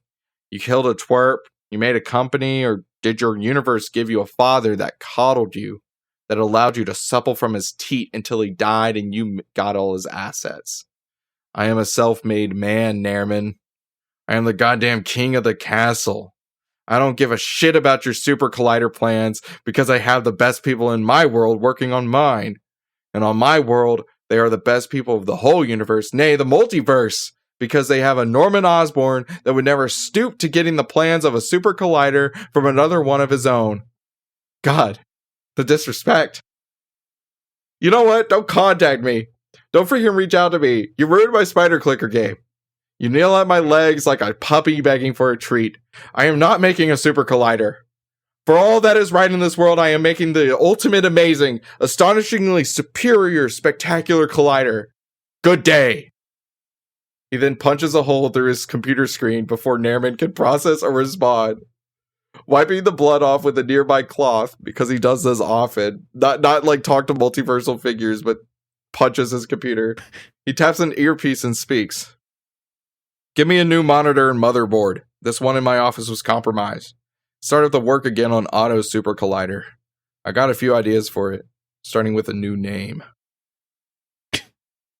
I am the Golden God!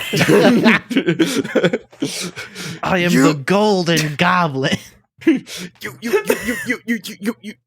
need to understand. I need you to understand me as I am.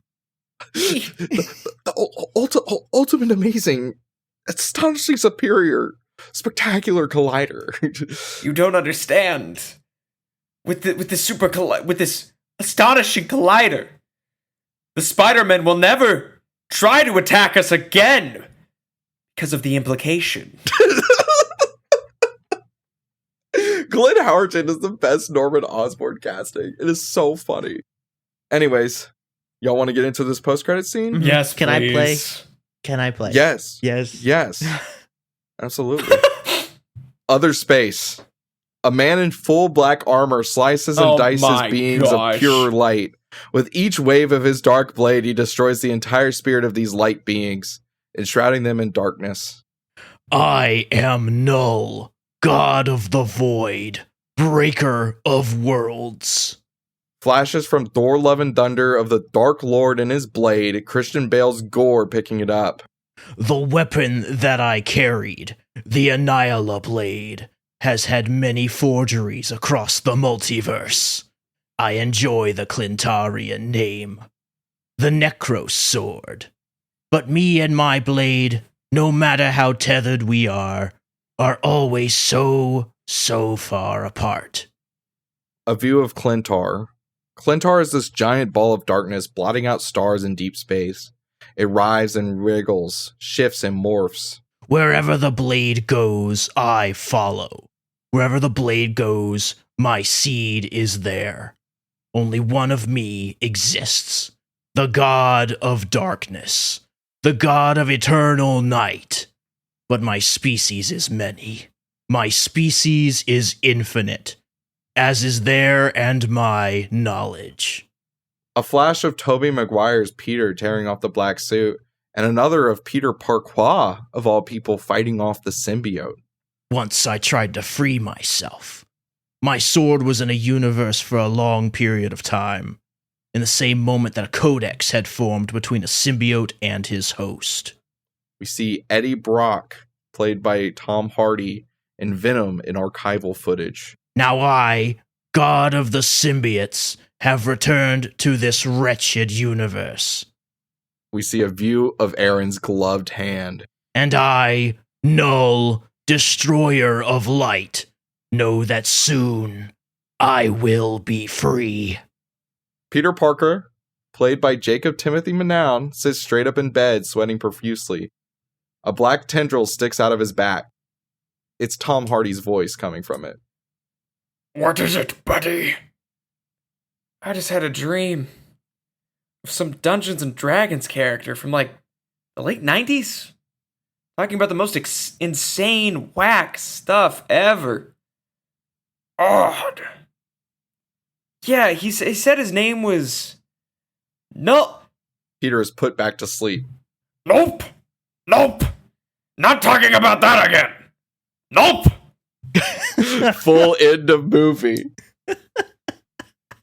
I was messaging Andy when I was like planning this out, and I was telling her about how like I wanted to throw like 3 massive curveballs at both of you in very short succession because I just wanted to really I wanted to give ideas. Oh, ideas are coming.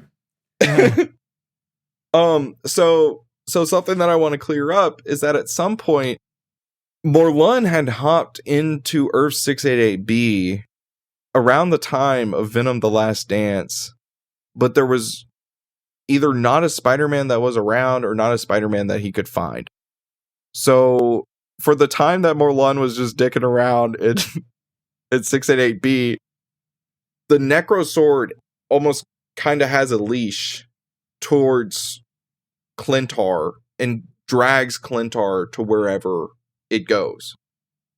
So because Aaron is now on 688, Clintar is back in 688.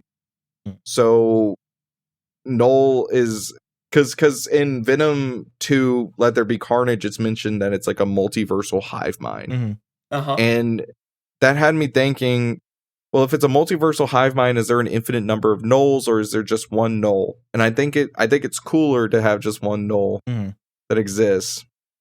But I wanted to find a way that would get him from anywhere in the multiverse to specifically back in 688.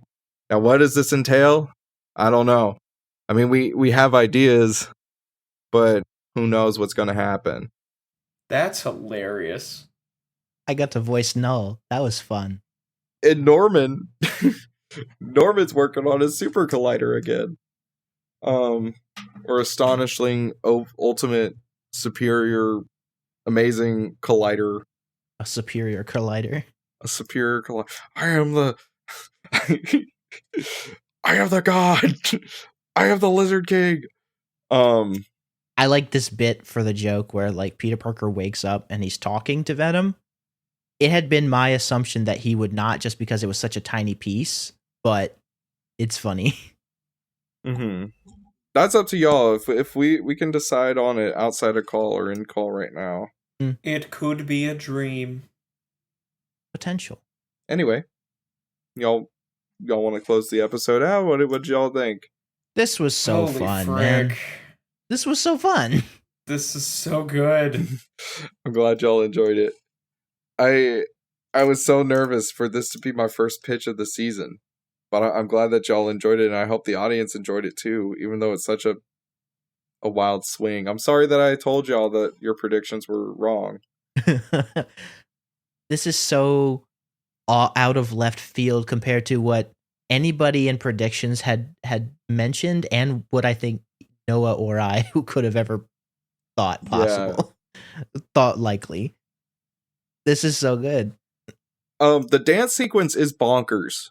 I just want to say that is the dance sequence. It's an action sequence, but it's set to bonkers. But it's like kind of like, and as has been said, fight scenes or action sequences are really just choreographed dances as well. Oh, very much so. Yes. But if you're very particular about it, then we'll just say that Parquagh was dancing at to the song as it was going, like as they were hopping between universes. He was just like, I've got to get my shimmy down a bit. My goodness, Aaron, I really feel like going bonkers about now. Some people think I'm bonkers. Aaron, you must let me throw it back. Parquagh, there's no music playing. What are you talking about? Don't worry, Aaron. The audience can hear it. I can throw it back. And a web shoots out of his butt. Oh my god.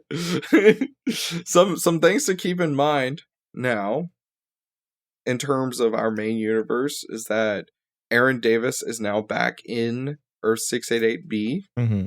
He has the Annihilablade as his Prowler Claw. Hobie and Mindy are expecting a child. Jefferson and Rio are seemingly raising just Miles. There seems to not be a Billy yet, but who knows? Mm-hmm. And Widow, a spider horse, is now permanently on 688B, and y'all can do anything you want with that. And the second marketable plushie of the spum. Of the spum. And Hobie and Mindy are pregnant, apparently. Yeah. That's big news.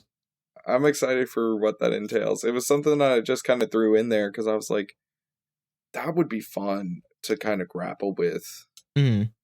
I think what it will lead into is a pitch where it's kind of like Son of the Mask, where this baby has the nanites and it's doing stupid little dances inside of Mindy's stomach, like in Son of the Mask. I hate that movie. I hate that movie so much. And then the baby looks awful, and it does like little Son of the Mask shit. I hate that baby. Oh my god, I hate that baby. I hate that movie. But yeah, let's close it on out, y'all. Thank you guys so much for listening to this episode. This was so much fun. And the train's going to keep on rolling. We have no intention of stopping anytime soon. 2 weeks from now, you're going to hear another guest pitch, which I don't believe we have nailed down right at the moment. We're pre-recording several of these out in advance. Currently, it's still the end of August right now, but you guys probably won't be hearing this until like September or October or even. Yeah. So I've got a basketball tournament. Yeah, that very important basketball tournament. That is totally real. I have a rash. 2 weeks from now, you're going to get another guest pitch. And then 2 weeks after that will be... You! It is me! Holy shit. I was sitting here going in my head, it's Montana, ends of the earth, guys. You! I think it's Silver and Black, actually, but it's you! No, yes. It's Silver you. and Black, excuse me. No, because Silver and Black. Ugh. Somebody pull up the schedule. I'm pulling up the wiki. Pull up the wiki. Pull up the schedule. If I know that if anybody's keeping track, Jonah got us. I'm pretty sure it's Silver and Black. Yeah, it is Silver and Black. Okay, yeah. I was moving way too far ahead. Silver and Black is coming out 4 weeks from now, and 2 weeks in between, another guest pitch. We hope you guys are excited. I'm excited. We're all excited. We're all having a blast. Thank you guys so much for listening, and tune in next time. Follow the blue sky and tell your friends about us. Join the Discord. Check out the wiki. Bye bye. Bye bye.